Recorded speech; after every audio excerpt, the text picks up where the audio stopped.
तर नमस्कार मित्रांनो, स्वागत आहे तुमचं आपल्या मिनी व्लॉग मध्ये। तर आज आहे 15 ऑगस्ट, आपला स्वातंत्र्य दिन।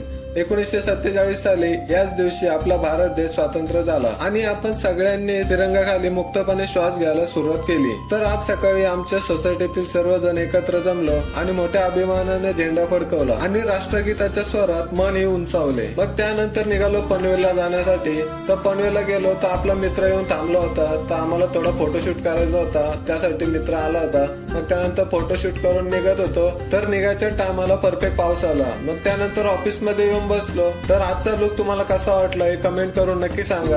आणि मग त्यानंतर मग आपला मित्र आला होता आपल्या भेटायला, तर त्याला ऑफिसलाच बोलवलं होतं। मग त्यानंतर सरांना घेऊन निघालो पवईला जाण्यासाठी। मग आलो पवईला, तर सरांना थोडं सामान घ्यायचं होतं, तर ते घेऊन मग सरांना कांजूरमार्गला सोडलं आणि मग निघालो पनवेलला येण्यासाठी। तर पनवेलला येताना मला रस्त्यामध्ये गणपती बाप्पांचं दर्शन झालं आणि मग आलो पनवेलला, आपली गाडी लावली आणि मग नाश्ता करण्यासाठी गेलो आणि मग नंतर निघालो घरी जाण्यासाठी।